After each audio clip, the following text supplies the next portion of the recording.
ಎಲ್ರಿಗೂ ಬೆಳಗಿನ ಶುಭೋದಯ. ಆ್ಯಕ್ಚುಲಿ ನಾನು ಲಾಸ್ಟ್ 3 ಡೇಸಿಂದ ಯಾವುದೇ ವೀಡಿಯೋ ಅಪ್ಡೇಟ್ ಮಾಡಿಲ್ಲ. ಬಾಗೇಪಲ್ಲಿ ಅನ್ನೋ ಒಂದು ಪ್ಲೇಸಲ್ಲಿ ಬಂದು ಒಂದು 3 ದಿನ ಸ್ಟೇ ಮಾಡಿದ್ದೆ. ಆ್ಯಕ್ಚುಲಿ ನಾನು ಈ 3 ಡೇಸಲ್ಲಿ ಈ ಸ್ಥಳ ನನಗೆ ತುಂಬಾ ಫೇವ್ರೇಟ್ ಸ್ಪಾಟು. ವಚ್ಚಂದಿ ಬಾಬು ಹೇಳ್ತಾನೋ ಆ್ಯಕ್ಚುಲಿ ಅವ್ನು ನೋಡಿ ಚೋಟು ಒಂದು 18 ವರ್ಷ ಅಷ್ಟೇ, ಓನ್ ಬಿಸ್ನೆಸ್ ಮಾಡ್ಕೊಂಡು ಆರಾಮಾಗಿದ್ದಾನೆ. ಓಕೆ ನಾ ಬರ್ತೀನಿ. ಎನ್ವೆಸ್ ಕೊಡ ಇವಾಗ ಇಲ್ಲಿಂದ ಚಿಂತಾಮಣಿ ಅನ್ನೋ ಒಂದು ಪ್ಲೇಸ್ ಕಡೆಗೆ ಹೋಗ್ಬೇಕು. ವೆಯ್ಟ್ ಮಾಡೋದು ಬೇಡ, ಜಾಕಿ ಎಲ್ಲ ರೆಡಿ ಮಾಡಿಟ್ಟಿದ್ದೀನಿ, ಹೊರಡ್ಬಿಡೋಣ.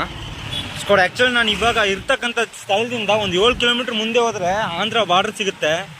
ಲಾಸ್ಟ್ 2 ಡೇಸಿಂದ ಇದೇ IBL ಸ್ಟೇ ಮಾಡಿದ್ದೆ ನೋಡಿ. ಒಂದು ಪೀಸ್ಫುಲ್ ಲೈಫಲ್ಲಿ ಹೇಳ್ಬೋದು. ಆ್ಯಕ್ಚುಲಿ ಪೇಮೆಂಟ್ ಕೊಟ್ಟಿದ್ದೆ, ಬಟ್ ಕಡಿಮೆ ಪ್ರಮಾಣದಲ್ಲಿ ಕೊಟ್ಟಿರ್ತಕ್ಕಂಥದ್ದು. ಮತ್ತು ಈ ಕಡೆ ಸಿಕ್ಕಾಪಟ್ಟೆ ಬಂಡೆಕಲ್ಲು ಇರ್ತಕ್ಕಂಥದ್ದನ್ನು ನಾವು ನೋಡ್ಬೋದು. ಗೌರ್ಮೆಂಟ್ ಬಸ್ ವಚ್ಚಾಸ್ತಿ. ಇಲ್ಲಿ ಮ್ಯಾಕ್ಸಿಮಮ್ ಕರ್ನಾಟಕನೇ ಆಗಿದ್ರು ಮೋಸ್ಟ್ ಆಫ್ 70% ಬರೀ ತೆಲುಗುನೇ ಯೂಸ್ ಮಾಡ್ತಾರೆ ಇಲ್ಲಿ ಜನಗಳು. ಆ್ಯಕ್ಚುಲಿ ಬಾಗೇಪಲ್ಲಿ ದೊಡ್ಡ ಸಿಟಿ ಅನ್ಕೋತೀನಿ. ಬ್ಯಾಂಗ್ಳೂರು ಹಾಂ, ಚಾಮರಾಜನಗರ ಹೋಗ್ತಾ ಇದ್ದೀವಿ. ಹಾಂ,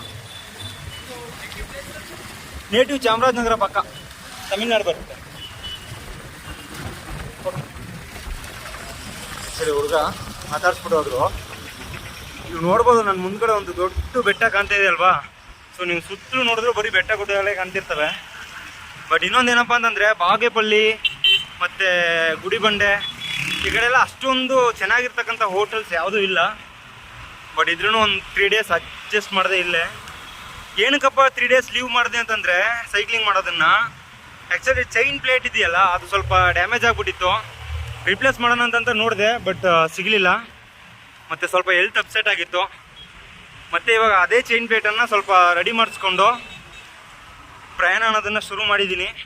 ಸ್ಕೋಟ್ ಸಿಟಿ ಬಿಟ್ಟು ಹೊರಗಡೆ ಬಂದಿದ್ದೀನಿ. ನೀವು ನೋಡ್ಬೋದು ದಾರಿ ಉದ್ದಕ್ಕೂ ಬರೀ ಹುಣಸೆ ಹಣ್ಣಿನ ಮರಗಳನ್ನ ಪ್ಲಾಂಟೇಶನ್ ಮಾಡೋರು ಇಲ್ಲಿ. ಮತ್ತು ಇನ್ನೊಂದು ನೀವು ಸುತ್ತಲೂ ನೋಡಿದ್ರೆ ಚಿಕ್ಕ ಚಿಕ್ಕ ಬೆಟ್ಟಗಳು ಕಾಣ್ತಾ ಇರ್ತವೆ ನೋಡಿ. ಸುತ್ತಲೂ ಈ ಬಾಗೇಪಲ್ಲಿ ಅಂದರೆ ಚಿಕ್ಕಬಳ್ಳಾಪುರ ಡಿಸ್ಟಿಕ್ ನಾವು ಬಂದರೆ ಹೊರಗಡೆ ಫುಲ್ಲು ಆ ಡಿಸ್ಟಿಕ್ ಏನಿದೆಯಾ ಅದು ಸುತ್ತಲೂ ಬೆಟ್ಟ ಗುಡ್ಡಗಳನ್ನ ನಾವು ನೋಡ್ಬೋದು. ಮತ್ತು ಈ ಕಡೆ ಮಳೆ ಆಗದೆ ಒಂದು ರೀಸನ್ನು, ಈ ಕಡೆ ಈ ಕಡೆ ಅಂತಲ್ಲ, ಈ ಸಲ ಯಾವುದೇ ಕಡೆನೂ ಮಳೆ ಸರಿಯಾಗಿ ಆಗಿಲ್ಲ. ಬಟ್ ಇದ್ರೂ ಈ ಕಡೆ ಸಿಕ್ಕಾಪಟ್ಟೆ ಬಂಡೆಕಲ್ಲುಗಳು ಇರೋದ್ರಿಂದ ನಮಗೆ ಆಂಧ್ರ ಅಂದ್ರೇ ಗೊತ್ತು. ಬಂಡೆಕಲ್ಲುಗಳು ಮತ್ತು ಕಲ್ಲೊಡಿ ಅಂತ ಕೆಲಸಗಳನ್ನ ಹೆಚ್ಚೆತ್ತಿನ ರೀತಿಯಲ್ಲಿ ಮಾಡ್ತಿರ್ತಾರೆ.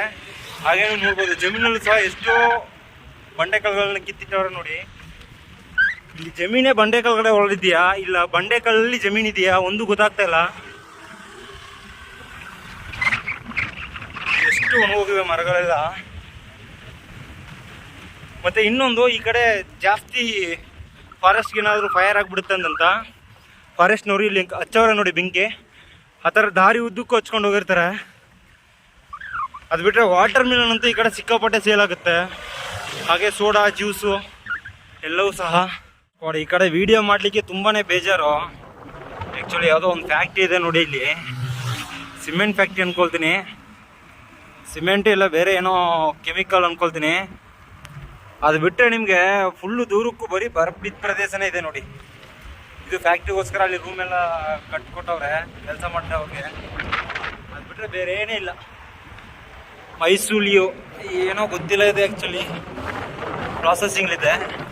ಇವಾಗ ಹೊಸ ಫ್ಯಾಕ್ಟ್ರಿ ಆಗೋದು ಅಂದ್ಕೊಳ್ತೀನಿ ಇದು. ಇದೊಂದು ಬಿಟ್ಟರೆ ಮತ್ತೆ ಒಂದು 5 ಮನ 10 ಮನ ಆ ಥರ ಇದೆ ಅಷ್ಟೇ. ಅದು ಬಿಟ್ಟರೆ ಫುಲ್ಲು ಬರೀ ಬಂಡೆಕಲ್ಲೇ. ಆ್ಯಕ್ಚುಲಿ ಇದು ಮೇಯ್ನ್ ರೋಡು ಬಾಗೇಪಲ್ಲಿ ಟು ಚಿಂತಾಮಣಿಗೆ. ಫುಲ್ಲು ಎಲ್ಲ ಬಂಡೆಕಲ್ಲೇ ಈ ಕಡೆ ಎಲ್ಲ. ಅದರಲ್ಲೂ ಕೆಲವು ಜನ ಅದನ್ನು ವರ್ಕ್ ಮಾಡಿ ಜಮೀನು ಮಾಡ್ಕೊಬಿಟ್ಟಾರೆ. ಬಟ್ ಇದು ನೋಡಿ ಜಮೀನು ನೋಡಲಿಕ್ಕೆ ಸೂಪರ್ ಆಗಿದೆ ಇದು ಒಂಥರ. ಅದಷ್ಟೇ ಅಲ್ಲ, ಈ ಕಡೆ ಯಥೇಚ್ಛಿನ ರೀತಿಯಲ್ಲಿ ಆಡು ಮರಿಗಳನ್ನ ಸಾಕಾಣಿಕೆ ಮಾಡೋದು ಮತ್ತು ಕುರಿ ಮರಿಗಳನ್ನ ಸಾಕಾಣಿಕೆ ಮಾಡೋದು ಇದನ್ನೆಲ್ಲ ಮಾಡ್ತವ್ರೆ. ಇವ್ರಿಗೆ ಅದೇ ಕೆಲಸ, ಬೇರೆ ಏನಿಲ್ಲ ಅಂದ್ಕೊಳ್ತೀನಿ. ನೋಡಿ ಇಲ್ಲೂ ಸಹ ಎಷ್ಟೆಷ್ಟು ದೊಡ್ಡ ದೊಡ್ಡ ಬಂಡೆಕಲ್ಲುಗಳಿವೆ. ಓಹೋ ಜಾಕಿ ಸ್ಕೋಡ್. ಆ್ಯಕ್ಚುಲಿ ನಾನು ಈ ಕಡೆಯಿಂದ ಬಂದಿದ್ದು. ಅಲ್ಲಿ ನೀವು ನೋಡ್ಬೋದು ದೂರದಲ್ಲಿ ಫ್ಯಾಕ್ಟ್ರಿ ಸಹ ಕಾಣ್ತಾ ಇದೆ ಅಂದ್ಕೊಳ್ತೀನಿ ನಿಮ್ಮ ಕಣ್ಣಿಗೆ. ಆ್ಯಕ್ಚುಲಿ ಇದೊಂದೇ ಫ್ಯಾಕ್ಟ್ರಿ ಇರ್ತಕ್ಕಂಥದ್ದು. ಅದು ಬಿಟ್ಟರೆ ಈ ಕಡೆ ಕಲ್ಲು ಹೊಡಿತಾರಲ್ಲ ಕೆಲಸ ಜಾಸ್ತಿ ಮಾಡ್ತಾರೆ. ನನ್ನ ಸುತ್ತಲೂ ನೀವು ನೋಡ್ಬೋದು ಬೆಟ್ಟ ಗುಡ್ಡಗಳು ಮತ್ತು ಅಲ್ಲೊಂದಷ್ಟು ಮನೆಗಳಿವೆ. ಅಲ್ಲೂ ಸಹ ಕಲ್ಲು ಹೊಡಿಯೋ ಕೆಲಸವನ್ನು ಮಾಡ್ತಾಯಿದ್ದಾರೆ. ಮತ್ತು ಈ ಕಡೆ ರಸ್ತೆ ಕೆಲಸ ಅನ್ನೋದು ನಡೀತಾ ಇದೆ. ಇನ್ನೊಂದು ಏನಪ್ಪ ಅಂತಂದರೆ ನೀವು ಫುಲ್ ಆ್ಯಂಡ್ ಫುಲ್ಲು ನೋಡಿದ್ರೆ ಲ್ಯಾಂಡು ಒಳ್ಳೆ ಬೆಳೆ ಮಣ್ಣು ಈ ಕಡೆ. ಮತ್ತು ಏನು ವ್ಯವಸಾಯ ಅನ್ನೋದನ್ನು ಅಷ್ಟೊಂದು ರೀತಿಯಲ್ಲಿ ಮಾಡ್ತಾಯಿಲ್ಲ. ಕೆಲವೊಂದು ಕಡೆ ಏನು ಬೋರ್ವೆಲ್ ಹಾಕ್ಸಿರ್ತಾರಲ್ಲ ಅಲ್ಲಿ ಮಾತ್ರ ವ್ಯವಸಾಯ ಅನ್ನೋದನ್ನು ಮಾಡ್ತಾಯಿದ್ದಾರೆ. ಸಿಕ್ಕಾಪಟ್ಟ ಬಿಸಿಲಿದೆ. ಅದಷ್ಟೇ ಅಲ್ಲ, ಇನ್ನೊಂದು ವಿಷಯ ನಾನು ನಿಮಗೆ ತೋರಿಸ್ಬೇಕಿತ್ತು. ಆ್ಯಕ್ಚುಲಿ ಅಲ್ಲೇ ತೋರಿಸೋಣ ಅಂದ್ಕೊಂಡೆ, ಬಟ್ ಅದು ಸಿಕ್ಕಿಲ್ಲ. ಈ ಮೇಲೆ ಏನಿದೆಯಲ್ಲ ಆ್ಯಕ್ಚುಲಿ ಇದನ್ನು ಬಂದು ಹೆಚ್ಚೆಚ್ಚಿನ ರೀತಿಲಿ ಪ್ಲ್ಯಾಂಟೇಷನ್ ಅನ್ನೋದನ್ನು ಮಾಡವ್ರೆ. ಸೊ ಏನು ರೀಸನ್ ಅಂತ ನಾವು ಗೊತ್ತಾಗಿಲ್ಲ. ಬೇವಿನ ಮರ ಹಾಕಿದ್ರೇನು ಪರವಾಗಿಲ್ಲ, ಏನೋ ಆಕ್ಸಿಜನ್ ಸಿಗುತ್ತೆ ಅಂತ ಹೇಳ್ಬೋದು. ಈ ಮರದಿಂದ ಏನು ಉಪಯೋಗ ಇದೆ ಅನ್ನೋದು ನನಗೆ ಗೊತ್ತಿಲ್ಲ, ಮುಂದೆ ಆದರೂ ತಿಳ್ಕೊಬೇಕು. ಆ್ಯಕ್ಚುಲಿ ಇವಾಗ ಇಲ್ಲಿಂದ ಒಂದು 7 ಕಿಲೋಮೀಟ್ರದ್ದು ಒಂದು ಸಿಟಿ ಸಿಗುತ್ತಂತೆ, ಅಲ್ಲೇ ಸ್ಟೇ ಮಾಡ್ಕೊಳ್ಳೋಣ, ಮುಂದೆ ಹೊಡೋಣ. ಆ್ಯಕ್ಚುಲಿ 3 ಡೇಸ್ ಬ್ಯಾಕು ನಾನು ಗುಡಿಬಂಡೆ ಅನ್ನೋ ಒಂದು ಪ್ಲೇಸಲ್ಲಿ ಬಂದು ಸ್ಟೇ ಆಗಿದ್ದೆ. ಅಲ್ಲಿ ಸ್ಟೇ ಆಗಿರ್ಬೇಕಾದ್ರೆ ನನ್ನ ಕ್ಲೋಸ್ ಫ್ರೆಂಡು ಕುಮಾರಸ್ವಾಮಿ ಅಂತಂತ, ಆ್ಯಕ್ಚುಲಿ ನಾವು ಅವ್ರನ್ನ ಗುರುಗಳೇ ಅಂತ ಕರಿತೀವಿ, ಅವ್ರನ್ನ ಮೀಟಾಗಿ ಅಲ್ಲಿಂದ ನಾನು ಬಾಗೇಪಲ್ಲಿ ಅನ್ನೋ ಪ್ಲೇಸಿಗೆ ಬರಬೇಕಾದ್ರೆ ಸಿಕ್ಕಾಪಟ್ಟೆ ಹಿಲ್ ಸ್ಟೇಷನ್ ಥರ ಇತ್ತು. ಸೇಮ್ ಇವಾಗ ಯಾವ ರೀತಿ ಇದೆಯಲ್ಲ ಪ್ಲೇಸು, ಸೇಮ್ ಇದೇ ರೀತಿ ಇತ್ತು. ಸೊ ಅಲ್ಲಿ ಬರಬೇಕಾದ್ರೆ ಪೆಡಲ್ ನಿಯರು ಪ್ಲೇಟ್ ಇದೆ ನೋಡಿ, ಸೊ ಅದು ಸ್ವಲ್ಪ ಡ್ಯಾಮೇಜ್ ಆಗಿತ್ತು. ಅದನ್ನು ರೆಡಿ ಮಾಡ್ಸೋಣ ಅಂತ ಕೇಳಿದೆ, ಯಾರೂ ರೆಡಿ ಮಾಡ್ತಿರಲಿಲ್ಲ. ಬಣ್ಣ ಇದ್ದರು, ಅವರೊಂದು 3 ಡೇಸ್ ಸೈಕ್ಲಿಂಗ್ ಶಾಪು ಕ್ಲೋಸ್ ಮಾಡಿಬಿಟ್ಟಿದ್ರು. ಸೊ ಅಲ್ಲೇ ವೆಯ್ಟ್ ಮಾಡಿ ಇದನ್ನು ರೆಡಿ ಮಾಡಿಸ್ಕೊಂಡು ಹೋಗ್ಬೇಕು ಅಂತ ಪ್ಲ್ಯಾನ್ ಏನು ಇರಲಿಲ್ಲ. ಮುಂದೆ ಹೋಗಿ ರೆಡಿ ಮಾಡಿಸ್ಕೊಳ್ಳೋಣ ಅಂದ್ಕೊಂಡಿದ್ದೆ. ಅದಕ್ಕೂ ಮುಂಚೆ ಇನ್ನೊಂದು ಹೆಲ್ತ್ ಅಪ್ಸೆಟ್ ಆಗಿಬಿಟ್ಟಿತ್ತು ಅಂತ ಹೇಳಿದೆ ಅಲ್ವಾ. ಆ್ಯಕ್ಚುಲಿ ಈ ಕಡೆ ಫುಡ್ಡು ನನಗೆ ಸೆಟ್ಟೇ ಆಗ್ತಿಲ್ಲ. ಸೊ ಹಾಗಾಗಿ ನಾನು ಲಾಸ್ಟ್ ಟೈಮು ಗುಡಿಬಂಡೆಯಿಂದ ನಿಯರ್ ಬರಬೇಕಾದ್ರೆ ಒಂದು ರೋಡ್ ಸೈಡ್ ಅಂಗಡಿಯಲ್ಲೇ ಎಗ್ ರೈಸ್ ಅನ್ನೋದನ್ನು ತಿಂದಿದ್ದೆ. ಸೊ ಅದು ತಿಂದಮೇಲೆ ಸಿಕ್ಕಾಪಟ್ಟೆ ಫುಡ್ ಪಾಯ್ಸನ್ ಆಗಿಬಿಟ್ಟಿತ್ತು. ಸೊ ಹಾಗಾಗಿ ರೆಸ್ಟ್ ಮಾಡಬೇಕಲ್ಲ ಅಂತಂತ ರೆಸ್ಟ್ ಮಾಡಿ ಇವತ್ತು ಮಾರ್ನಿಂಗು ಜಾಗಿನ ರೆಡಿ ಮಾಡಿಸ್ಕೊಂಡು ಮತ್ತೆ ಇವಾಗ ಒಂದು ಪ್ಲೇಸ್ ಕಡೆ ಹೊರಟಿದ್ದೀನಿ. ಆ್ಯಕ್ಚುಲಿ ಇವತ್ತು ಚಿಂತಾಮಣಿ ಅನ್ನೋ ಪ್ಲೇಸ್ಗೆ ಹೋಗಿ ರೀಚ್ ಆಗೋಕ್ಕಾಗುತ್ತೋ ಏನೋ ಗೊತ್ತಿಲ್ಲ, ನೋಡೋಣ. ಇನ್ನೊಂದು ಈ ಕಡೆ ಹುಣಸೆ ಹಣ್ಣಿನ ಮರ ಅಂತೂ ಸಿಕ್ಕಾಪಟ್ಟೆ ಹೆವಿಯಾಗಿವೆ. ಅದೇ ರೀತಿ ಪ್ರತಿಯೊಬ್ಬರು ಅದನ್ನು ಸೇಲ್ ಮಾಡ್ತಾಯಿದ್ದಾರೆ. ಇಲ್ಲಿ ಯಾವುದೋ ಒಂದು ಆದಾಯ ಅನ್ನೋದನ್ನು ಗಳಿಸ್ತಾ ಇದ್ದಾರೆ ಅಷ್ಟೇ ಹೇಳೋಕೆ ಹೋಗ್ಬೇಕಾದ್ರೆ. ನೋಡಿ ಈ ಕಡೆ ಊರು ಅನ್ನೋದು ಹಿಂಗಿರುತ್ತೆ, ಬೆಟ್ಟ ಗುಡ್ಡಗಳ ನಡುವೆ ಒಳ್ಳೆ ರೀತಿಯಲ್ಲಿ ಮನೆಗಳು ಕಟ್ಕೊಂಡಿರೋರು ಇದ್ದಾರೆ, ಸ್ವಲ್ಪ ಮಿಡ್ಲ್ ಏಜಲ್ಲಿ ಇರ್ತಕ್ಕಂಥವ್ರು ಇದ್ದಾರೆ. ನೋಡ್ಬೋದು ನೀವು ಡಿಫ್ರೆನ್ಸನ್ನು. ಅದು ಬಿಟ್ಟರೆ ಅಂಗಡಿಗಳು ಸಿಗಬೇಕು ಅಂದರೆ ಈ ಥರ ಚಿಕ್ಕ ಚಿಕ್ಕ ಸಣ್ಣ ಪುಟ್ಟ ಅಂಗಡಿಗಳು ಸಿಗ್ತಾವೆ ಅಷ್ಟೇ. ಒಂದು ಮೇಡ್ ಏರಿದ್ರೆ ಒಂದು ಡೌನು, ಒಂದು ಮೇಡ್ ಏರಿದ್ರೆ ಒಂದು ಡೌನು. ರೋಡ್ ಪಾತೆ ಹಾಕೋಕ್ಕಾಗ್ತಿಲ್ಲ ನೋಡಿ. ರೋಡ್ ಕಂಡೀಷನ್ ಅಂತೂ ಸಿಕ್ಕಾಪಟ್ಟೆ ಮೋಸ. ಆದರೆ ಈ ಕಡೆ ಇನ್ನೊಂದು ನಾನು ಹೇಳಿದೆ ಅಲ್ವಾ, ಹೆಚ್ಚೆಚ್ಚಿನ ರೀತಿಯಲ್ಲಿ ಆಡು, ಕುರಿ, ಹಸ ಇದರಿಂದನೇ ಗಳಿಕೆ ಅನ್ನೋದನ್ನು ಸಿಕ್ಕಾಪಟ್ಟೆ ಗಳಿಸ್ತಾ ಇದ್ದಾರೆ. ಒಳ್ಳೆ ಹುಡುಗರು ಆಟ ಆಡ್ಕೊಂತವ್ರೆ, ಪರವಾಗಿಲ್ಲ. ಹೆವಿ ಡೌನ್ ಒಂದು ಸಿಕ್ಕಿದೆ, ಆರಾಮ್ ಹೋಗ್ಬೋದು. ನೋಡಿ ಈ ಕಡೆ ಎಲ್ಲ ಅಷ್ಟೊಂದೇನು ಆಕ್ಸಿಜನ್ನೇ ಸಿಗ್ತಾ ಇಲ್ಲ, ಸಿಕ್ಕಾಪಟ್ಟೆ ಕಡಿಮೆ. ಜಸ್ಟ್ ಈ ಕಡೆ ಮಾತ್ರ ಈ ಥರ ಬರೀ ಬಂಡೆಕಲ್ಲಿರ್ತಕ್ಕಂಥ ಹಿಲ್ಸ್ ನೋಡ್ತಿದ್ರೆ, ಎಲ್ಲ ಕಡೆನೂ ಈ ರೀತಿ ಒಂದು ಪರಿಸ್ಥಿತಿ ಉಂಟಾದರೆ ನೋಡಲಿಕ್ಕೂ ಚೆನ್ನಾಗಿರಲ್ಲ, ಮತ್ತು ಲೈಫ್ ಲೀಡ್ ಮಾಡೋಕ್ಕೂ ಏನೋ ಒಂಥರ ಕಷ್ಟ ಅಂತ ಅನಿಸ್ಬಿಡುತ್ತೆ. ಆ್ಯಕ್ಚುಲಿ ನೀವು ನೋಡಿ ಸುತ್ತಲೂ ಹಿಂಗೆ ಇದೆ.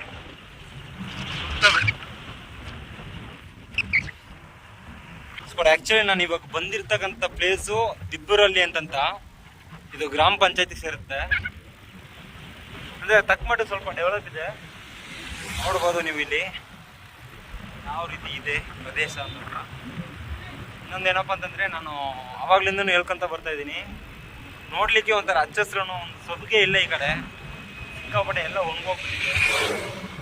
ಇಲ್ಲಿಂದ ಚಿಂತಾಮಣಿಗೆ 24 ಕಿಲೋಮೀಟ್ರ್ ಇದೆಯಂತೆ. ಸೊ ಆರಾಮ್ ಒಂದು 5-5:30 ಆಗಿದೆ.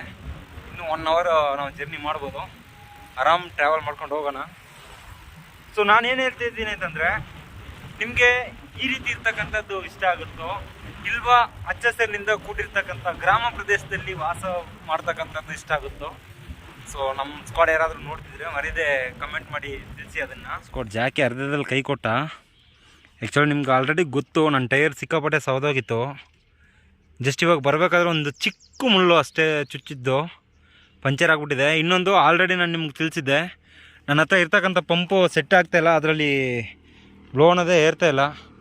ಸೊ ಇವಾಗ ನಾನು ತಿಬ್ರಳ್ಳಿಯಿಂದ ಒಂದು 3 ಕಿಲೋಮೀಟ್ರ್ ಮುಂದೆ ಬಂದಿದ್ದೀನಿ, ಇನ್ನೂ 21 ಕಿಲೋಮೀಟ್ರ್ ಇದೆ, ಹೋಗ್ಬೋದು ತಳ್ಕೊಂಡು. ಬಟ್ ಗಾಳಿ ಏನಿಲ್ಲ, ಸೊ ಯಾವುದಾದ್ರೂ ಗಾಡಿ ಬರ್ತದ ಅಂತಂತ ವೆಯ್ಟ್ ಮಾಡ್ತಾಯಿದ್ದೀನಿ. ಸಿಕ್ಕಾಪಟ್ಟೆ ಖರಾಬ್ ಆಗ್ಬಿಡೋ ನೋಡಿ. ಜಾಕಿ ಅಂತೂ ನೀವು ನೋಡಿದ್ರೆ ಗೊತ್ತಾಗುತ್ತೆ. ಫ್ರಂಟ್ ವೀಲು ಸಿಕ್ಕಾಪಟ್ಟೆ ಸೌದಾಗಿದೆ. ಅದೇ ರೀತಿ ಬ್ಯಾಕ್ ವೀಲೆಲ್ಲ ನೀವು ನೋಡಿದ್ರೆ ಗೊತ್ತು, ಅಂಡರ್ ಲೆವೆಲ್ ಅದು. ಸಿಕ್ಕಾಪಟ್ಟೆ ಅಂದರೆ ಸಿಕ್ಕಾಪಟ್ಟೆ ಸೌದಾಗ್ಬಿಟ್ಟಿದೆ. ನಿನ್ನೆ ಅಷ್ಟೇ ರೆಡಿ ಮಾಡಿಸ್ದೆ, ಮತ್ತು ಇವತ್ತು ಈ ರೀತಿ ಪರಿಸ್ಥಿತಿ. ನೋಡೋಣ ಯಾವುದಾದ್ರೂ ಗಾಡಿ ಬರುತ್ತೆ ಅಂತಂತ ವೆಯ್ಟ್ ಮಾಡಿ, ಗಾಡಿ ಬಂದರೆ ಆಮೇಲೆ ಹಾಕೊಂಡೋಗಿ ಪಂಚರ್ ಗಿಂಚರ್ ಹಾಕ್ಸ್ಬೇಕು. ಕ್ವಾಟ್ಲೆಗುರು ಇವತ್ತು ಆ್ಯಕ್ಚುಲಿ ಇವಾಗ ನಾನು ಆಟೋದಲ್ಲಿ ಹಾಕೊಂಡು ಹೋಗ್ತಾ ಇದ್ದೀನಿ. ಜಾಕಿನ ನೀವು ನೋಡ್ಬೋದು. ನೋಡಿ ಫುಲ್ಲು ಕಾಲಂತೂ ಸಿಕ್ಕಾಪಟ್ಟೆ ನೋಯ್ತಾ ಇದೆ. ವೆಯ್ಟ್ ಇದೇನೆ ಜಾಕಿ. ನಾನು ಇವತ್ತೇ ನೋಡಿದ್ದು. ಆ್ಯಕ್ಚುಲಿ ಅಣ್ಣವರೇ ನನಗೆ ಹೆಲ್ಪ್ ಮಾಡ್ತಕ್ಕಂಥದ್ದು. ಆಟೋದಲ್ಲಿ ಹೋಗ್ಬೇಕಾದ್ರೂ ಒಂದು ಒಳ್ಳೆ ವ್ಯೂ ಸಿಗ್ತಾ ಇದೆ ನೋಡಿ. ಇಲ್ಲಿ ನಾನು ಅಂದ್ಕೊಂಡೇ ಇರಲಿಲ್ಲ, ಅನ್ಎಕ್ಸ್ಪೆಕ್ಟೆಡ್ ಆಗಿದ್ದು. ಚಿಕ್ಕಮುಳ್ ಕೂತಿ ಇವಾಗ ಒಂದು 2 ಗಂಟೆ ವೆಯ್ಟ್ ಮಾಡಿ ಒಂದು ಆಟೋ ಸಿಕ್ಕಿದೆ. ಸೊ ಆಟೋದಲ್ಲಿ ಹೋಗ್ತಾ ಇದ್ದೀನಿ. ಅಣ್ಣ ಎಷ್ಟು ದೂರ ಹೋಗ್ಬೇಕಣ್ಣ? ಇನ್ನು 1 ಕಿಲೋಮೀಟ್ರು. ಅಲ್ಲಿಂದ ಚಿಂತಾಮಣಿಗೆ ಎಷ್ಟು ಕಿಲೋಮೀಟ್ರ್ ಆಗುತ್ತೆ? 18 ಕಿಲೋಮೀಟ್ರು. ಸ್ಕೋಡಿ ಇವಾಗ ನಾನು ಹೋಗಿ ಇಲ್ಲಿ ಎಲ್ಲೋ ಪಂಚರ್ ಹಾಕ್ತಾರಂತ, ಅಲ್ಲಿ ಪಂಚರ್ ಹಾಕ್ಸ್ಕೊಂಡು ಅಲ್ಲಿಂದ ಒಂದು 18 ಕಿಲೋಮೀಟರ್ ಟ್ರಾವೆಲ್ ಮಾಡ್ಬೇಕು ಅಂದ್ಕೊಳ್ತೀನಿ. ಸೊ ಇವತ್ತು ಶಿವರಾತ್ರಿ, ನಮಗೆ ನೈಟಲ್ಲೇ ಸಂಚಾರ. ನೋಡೋಣ ಹೆಂಗಾಗುತ್ತೆ ಅಂತಂತ. ಸದ್ಯಕ್ಕೆ ನೀವು ಜಾಕಿ ಸಿಚುವೇಶನ್ ನೋಡಿದ್ರೆ ಗೊತ್ತಾಗುತ್ತೆ. ಎಲ್ಲ ಟ್ಯೂಬ್ ಎಲ್ಲ ಹೊರಗಡೆ ಬಂದ್ಬಿಟ್ಟಿದೆ. ಫಸ್ಟು ಹೋಗಿ ಅವ್ನು ರೆಡಿ ಮಾಡಿಸ್ಬೇಕು. ಓಕೆ ಸ್ಕೋಡ್, ಹೋಗಿ ರೆಡಿ ಮಾಡಿಸ್ಬಿಟ್ಟು ಮತ್ತೆ ಸಿಗ್ತೀನಿ ನಾನು ನಿಮಗೆ. ಸ್ಕೋಡ್ ಜಾಕಿನ ರೆಡಿ ಮಾಡಿಸ್ಕೊಂಡು ಹೊರಟಿದ್ದೀನಿ ಇವಾಗ. ಆ್ಯಕ್ಚುಲಿ ಇಲ್ಲಿಂದ ನಾನು ಇನ್ನೂ ಒಂದು 18 ಕಿಲೋಮೀಟ್ರ್ ಟ್ರಾವೆಲ್ ಮಾಡಬೇಕು. ಫುಲ್ ಆ್ಯಂಡ್ ಫುಲ್ ಕತ್ಲೇನೇ ಇದೆ. ಇವತ್ತಿನ ಸಂಚಾರ ನಾನು ಹೇಳಿದ ಮಟ್ಟಿಗೆ ಶಿವರಾತ್ರಿನೇ, ಅದರಲ್ಲಿ ಏನು ಡೌಟ್ ಇಲ್ಲ. ಇನ್ನೊಂದು ವಿಷಯ ಏನಪ್ಪ ಅಂತಂದರೆ, ಆ್ಯಕ್ಚುಲಿ ಟೈರು ಸಿಕ್ಕಾಪಟ್ಟೆ ಸೌದೋಗಿರೋದ್ರಿಂದ ಪಂಚರ್ ಹಾಕಿದ್ರೂ ಕುಂತ್ಕೊತಾ ಇಲ್ಲ. ಸೊ ಮತ್ತೆ ಪ್ರಾಬ್ಲಮ್ ಆಗುತ್ತೆ ಅಂದ್ಕೊಳ್ತೀನಿ. ನೋಡೋಣ ಹೆಂಗಾಗುತ್ತೆ ಅಂತಂತ. ಸಿಕ್ಕಾಪಟ್ಟೆ ಕ್ವಾಟ್ಲೆ ಇವತ್ತು. ಆ್ಯಕ್ಚುಲಿ ಇವಾಗ ನಾನು ಏನು ಪಂಚರ್ ಹಾಕ್ಸಿದ್ದೀನಲ್ಲ, ಅದು ಮತ್ತೆ ಗಾಳಿ ಕಡಿಮೆ ಆಗ್ತಾಯಿದೆ. ಇವಾಗ ಪಂಚರ್ ಹಾಕ್ಸ್ ಪ್ಲೇಸಿಂದ ಒಂದು 1 ಕಿಲೋಮೀಟ್ರ್ ಮುಂದ್ಗಡೆ ಬಂದುಬಿಟ್ಟಿದ್ದೀನಿ. ಇಲ್ಲಂತೂ ಸಿಕ್ಕಾಪಟ್ಟೆ ಫುಲ್ಲು ತೆಲುಗು ಮಾತಾಡ್ತವ್ರೆ, ಕನ್ನಡನೂ ಮಾತಾಡ್ತಾರೆ. ಬಟ್ ಕೆಲವೊಬ್ರಿಗೆ ಹೆಲ್ಪಿಂಗ್ ಮೈಂಡ್ ಇದೆ, ಇನ್ನು ಕೆಲವ್ರಿಗೆ ಹೆಲ್ಪಿಂಗ್ ಮೈಂಡ್ ಅನ್ನೋದು ಸ್ವಲ್ಪ ಕೂಡ ಇಲ್ಲ. ಹೆಂಗಿರುತ್ತೋ ಅಂತ ಗೊತ್ತಿಲ್ಲ ಇವತ್ತು. ಏನೋ ಆ ಭಗವಂತ ನಮಗೆ ಚಿಂತಾಮಣಿ ಹೋಗೋ ಥರ ಏರ್ ಲಾಸ್ ಆಗದೆ ಇದ್ದರೆ ಸಾಕು, ಹೋಗಿ ಆರಾಮ್ ರೀಚ್ ಆಗಿ ಮತ್ತೆ ನಾಳೆ ನೋಡೋಣ. ಆದರೆ ಒಂದು ಹೊಸ ಟೈರ್ನೇ ತೆಗೆದು ಹಾಕೊಂಡೋಣ ಅಂತಂತ ಒಂದು ಡಿಸೈಡ್ ಮಾಡ್ಕೊಂಡಿದ್ದೀನಿ. ಯಾಕಂತಂದರೆ ಈಗ 10 ಡೇಸ್ ಇದೆ ಅಂತಂದರೆ, ಇನ್ನು 10 ಡೇಸಲ್ಲಿ ಮತ್ತೆ ನಾನು ಏನಾದರೂ ಟ್ರಾವೆಲ್ ಮಾಡಬೇಕಾದ್ರೆ ಇದೇ ರೀತಿ ಆಯಿತು ಅಂತಂದರೆ ಸಿಕ್ಕಾಪಟ್ಟೆ ಕಷ್ಟ ಅದು. ಸೊ ಹಾಗಾಗಿ ಮುಂದ್ಗಡೆ ಏನು ಎಂತಲೂ ಒಂದು ಕಾಣ್ತಾ ಇಲ್ಲ, ನೀವು ನೋಡ್ಬೋದು. ಆ್ಯಕ್ಚುಲಿ ನಾನು ಏನು ಬ್ಯಾಟ್ರಿ ಇಟ್ಕೊಂಡಿದ್ದೀನಲ್ಲ, ಮೊಬೈಲು ಮತ್ತು ನನ್ನ ಹೆಡ್ಲೈಟು ಎರಡೂ ಸೇರಿ ಹಾಕಿರೋದು. ಮುಂದೆ ಒಂದು 3 ಮೀಟ್ರ್ 4 ಮೀಟ್ರ್ ಕಾಣ್ತಾ ಇದೆ ಅಷ್ಟೇ. ಅದು ಬಿಟ್ಟರೆ ಬೇರೆ ಏನೂ ಕಾಣ್ತಾ ಇಲ್ಲ. ನಾನು ಮ್ಯಾಕ್ಸಿಮಮ್ ನೈಟ್ ಟೈಮಲ್ಲಿ ಟ್ರಾವೆಲ್ ಮಾಡಬೇಕಾದ್ರೆ ಮುಂದ್ಗಡೆ ಬರ್ತಕ್ಕಂಥ ಮುಂದ್ಗಡೆ ಬರ್ತಕ್ಕಂಥ ವೆಹಿಕಲ್ಲು ಹಾಗೆ ಹಿಂದ್ಗಡೆ ಬರ್ತಕ್ಕಂಥ ವೆಹಿಕಲ್ ಮಾತ್ರ ಜಡ್ಜ್ ಮಾಡಿಕೊಂಡು ಅದರಿಂದ ಬರ್ತಕ್ಕಂಥ ಫೋಕಸ್ ಲೈಟ್ ಮುಖಾಂತರ ಸೈಕ್ಲಿಂಗ್ ಮಾಡ್ಕೊತ ಬರ್ತಾ ಇರೋದು. ಪರವಾಗಿಲ್ಲ, ದಾರಿ ಉದ್ದಕ್ಕೂ ಸಣ್ಣ ಪುಟ್ಟ ಹಳ್ಳಿಗಳಿವೆ. ಏನೋ ಮುಂದೆ ಹೋಗಿ ಸಿಗ್ತೀನಿ ನಾನು ನಿಮಗೆ. ಫೈನಲಿ ಸ್ಕೋಟ್ ಚಿಂತಾಮಣಿ ಬಂದು ರೀಚ್ ಆಗಿದ್ದೀನಿ. ಸಿಟಿ ತುಂಬ ದೊಡ್ಡದಿದೆ. ಹಾಗೆ ನೀವು ನೋಡ್ಬೋದು ಪ್ಲ್ಯಾಂಟೇಷನ್ನು ಮತ್ತು ಲೈಟ್ ಸೆಟಪ್ಪು ಎಲ್ಲ ಬಹು ಖುಷಿಯಾಗಿದೆ. ನಾವು ಇನ್ನೂ IB ಹೋಗಿ ಸ್ಟೇ ಕೇಳಬೇಕು ಅಂತಂದರೆ ಇಲ್ಲಿಂದ ಒಂದು 4 ಕಿಲೋಮೀಟ್ರ್ ಹೋಗ್ಬೇಕಂತೆ, ಅಂದರೆ ಬ್ಯಾಂಗ್ಳೂರು ರೋಡ್ ಕಡೆ. ನೋಡಿ ಈ ಥರ ಸ್ಲೋ ಮಾಡಿದಾಗ ನಮಗೆ ಸಿಕ್ಕಾಪಟ್ಟೆ ಪ್ರಾಬ್ಲಮ್ ಆಗುತ್ತೆ. ಏನಕ್ಕೆ ಡಬಲ್ ಹಂಸಾಕೋರೋ ಗೊತ್ತಿಲ್ಲ. ಸಿಂಗಲ್ ಕ್ವಾಟ್ಲಿನೇ ತಡ್ಕೊಳಕ್ಕಾಗಲ್ಲ. ಮಾತ್ರ ಇವತ್ತು ಸ್ಕ್ವಾಡ್ ಬರಬೇಕಾದ್ರೆ ಒಂದು 16 ಕಿಲೋಮೀಟ್ರಿಗೆ ಬರೀ ಫಾರೆಸ್ಟ್ ಥರನೇ ಮಧ್ಯೆ ಊರು ಸಿಕ್ತಿತ್ತು, ಇಲ್ಲ ಅಂತಂತಲ್ಲ. ಬಟ್ ಇದ್ರೂ ನನ್ನ ಹೆಡ್ಲೈಟು ಮತ್ತು ನನ್ನ ಮೊಬೈಲ್ ಟಾರ್ಚ್ ಲೈಟು ಎರಡನ್ನೂ ಯೂಸ್ ಮಾಡ್ಕೊಂಡು ಯಾವಾಗೋ ಸೇಫಾಗಿ ಬಂದು ರೀಚ್ ಆಗಿದ್ದೀನಿ. ಇದ್ರ ಮಧ್ಯೆ ಸಂಜೆ ಟೈಮಲ್ಲಿ ನಾಯಿಗಳ ಕಾಟ ಬೇರೆ ಜಾಸ್ತಿ ಇವೆ.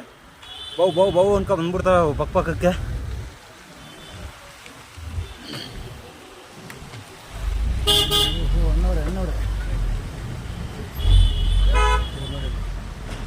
ಮಾತಾಡ್ಕೊಂಡು ನಿಂತವ್ರೆ. ದೊಡ್ಡ ಗಾಡಿ ಇಟ್ಟಿರೋ ಶೋಕಿ ಅಂತೂ ನಿಜಕ್ಕೂ ಯಾರೂ ಮಾಡೋಕ್ಕಾಗಲ್ಲ ಬಿಡಿ. ರೋಡು ಅವ್ರದ್ದೇ ಅನ್ನೋ ಥರ ಟ್ರೀಟ್ ಮಾಡ್ತಿರ್ತಾರೆ. ನಾನು ಎಲ್ರನ್ನೂ ಹೇಳ್ತಿಲ್ಲ, ಕೆಲವು ಜನ ಮಾತ್ರ. ಇನ್ನೂ ಎಷ್ಟು ದೂರ ಹೋಗ್ಬೇಕೋ ಗೊತ್ತಿಲ್ಲ. ಸಿಟಿಲಿ ಮ್ಯಾಕ್ಸಿಮಮ್ 11 ಗಂಟೆ ತನಕ ರನ್ ಆಗುತ್ತೆ ಅಷ್ಟೇ. 11 ಗಂಟೆ ಅನ್ನೋದೇ ಕಷ್ಟನೇ. ಒಂದು 10-10:30 ಬಂದಾಗ್ಬಿಟ್ಟಿರುತ್ತೆ ಅಂದ್ಕೊಳ್ತೀನಿ. ಚಿಕ್ಕಬಳ್ಳಾಪುರ ಡಿಸ್ಟಿಕಲ್ಲಿ ನಾನು ನೋಡಿದಂಥ ತಾಲೂಕಲ್ಲಿ ಇದು ಒಂದು ದೊಡ್ಡ ತಾಲೂಕು ಅಂದ್ಕೊಳ್ತೀನಿ. ಮೇಯ್ನ್ ರೋಡೇ ಇಷ್ಟು 1.5 ಕಿಲೋಮೀಟ್ರ್ ಬಂದಿದ್ದೀನಿ ಇವಾಗ. ಸೊ ಇದು ತಕ್ಕ ಮಟ್ಟಿಗೆ ಅಲ್ಲ, ದೊಡ್ಡ ಮಟ್ಟಿಗೆ ಒಂದು ದೊಡ್ಡ ಸಿಟಿ ಇದು.